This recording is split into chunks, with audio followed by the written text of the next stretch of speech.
Welcome back, pregame.tv. Ken Thomson, partner Dave Cokin. Some more videos. Now we move into the NFL. First game on the docket, Tennessee, coming off a tough loss, going up against Indianapolis, who finally opened up the offense and let Andrew Luck be Andrew Luck. Well, really, I mean, Pep Hamilton, come on. You're not at Stanford anymore. And by the way, was Cody Fleener even on the field?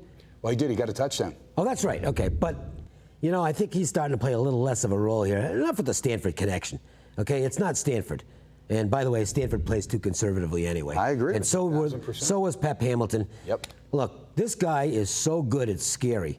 There's no discussion about the best of the young quarterbacks. I don't care. Any of the rookies that are in there now, RG3, Kaepernick, any of them, this guy's better by a lot. Okay? And that's not a knock on the other guys. It's just telling you how good Luck is. What about Russell Wilson?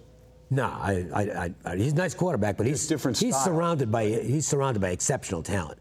They've got an incredible defense. They've got Marshawn Lynch is just a beast. Right. I think Russell Wilson's a nice player, but I don't put him in this category. Luck's going to be the next Peyton Manning, and Peyton Manning, I know you can have your own feelings about his playoff shortcomings, but just in terms of his skill level at quarterback, he is the GOAT, greatest of all time, GOAT. Best quarterback to ever play the game in terms of pure talent. Thank you.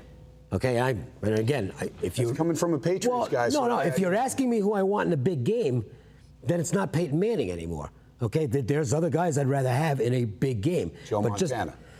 And Tom Brady, to be honest with you. But Brady lost the biggest game ever when they were 18-0. Dave, to me, but he didn't lose. The guy catches the ball in the helmet. What are you going to do? Yeah, but I'm saying still, he did not have Brady-like performance in the biggest game of all time. The Giants were pretty good. But the Giants got so lucky in that. Don't get me started on that. I mean, they got Eli Manning sacked, and somehow he gets loose. You can go see those 19-0 jerseys on your trip to El Salvador next week. And Lupica's books down there, too. But Peyton Manning, and just in terms of the skill level, is the best quarterback who ever played the game. And I'll argue that with anybody. Luck is the next coming of that. I think he's that much above everybody else. So for crying out loud, don't put him in a system that reduces his effectiveness. Feature the guy. I'm a big believer in run first. I've always been kind of the John Robinson style, sweep left, sweep right, just run the power plays. Parcells the same way. Yeah, I mean, and it still works, by the way. But if you've got a guy this exceptional under center, you got to change your offense to suit him. I think they finally started to do it last week, and I hope they continue to do it because the Colts are only going to reach their potential if they feature Andrew Luck. I agree 1,000%, and I'm hoping, like you said, it's not just against Jacksonville because I know it's a porous defense. Yeah, and look, that was an easy game. The game was over immediately. Right. And full disclosure, I had the Jaguars in the game. Whoops. There were a lot of sharp guys. I'm a Colts fan, and I would only look that way. I agree with you. It was a typical sharp spot where the sharps versus the public, and the public cleaned up last week, and so I got nailed in that game. But I'd still make the same bet again, or maybe not, because I saw a different type of offensive game plan from the Colts. Now, and I'm going to be really curious to see what they do this week against Tennessee. Do they go back to being the Colts we saw in the first 2 weeks, or do they take what they learned last week, hopefully, and make that the offense against Tennessee? Because I'm going to tell you something. They can damage this Tennessee defense. It's not real good. And they can get beat if they play conservative. Absolutely. No doubt about it. Well, this is my free play. I'm going to go ahead and make it official.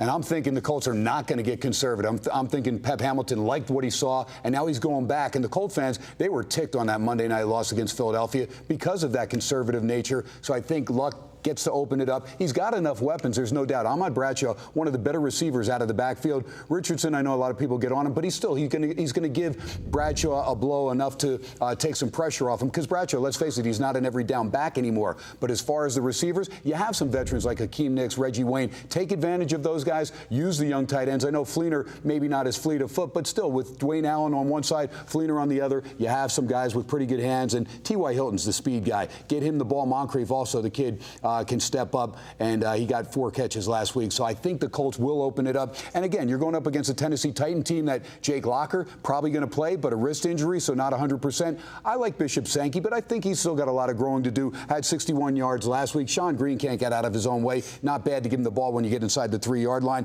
Wisenhunt, a lot of respect for him. And how about Tennessee? They actually outgained Cincinnati, or they were right there within 20 yards of the Bengals, but you wouldn't know it when you look at the scoreboard. They find ways to lose against the quality teams, and I'm hoping the Colts at home can take advantage. Back-to-back tough spots for Tennessee, going to Cincinnati and then following it up to Indianapolis. It is a division game, but again, Wisenhunt's first year there at Tennessee. I think Pagano and the boys take care of business. I like the Colts to win by double digits. That's going to be my play. Take the Colts. Now, I got 7. There's still 2 7s in Vegas on Wednesday night around town. 1 offshore, but 2 in Vegas. I got the 7, but there's a lot of 7.5s. If you can buy the half-point down, naturally do it. If you can't, then I still feel comfortable laying the 7.5. But naturally, Dave, you always want to get the best number. I want to see the Colts take the mentality that we have to win shootouts. They're not going to be a real good defensive football team. The loss of Mathis is critical. All right, and so they're going to have to win 34-30 type games.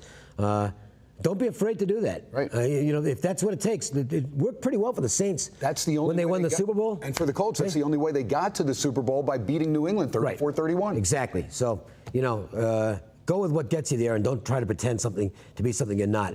Last week they didn't. If they carry that forward this week, it could be a really entertaining game. The Colts will probably win. There you go. All right, we've got one more NFL video. It's going to be Philadelphia, undefeated Philadelphia Eagles. Somehow, someway, they are 3-0, going to San Francisco, taking on the Niners, who are 1 win, 2 losses.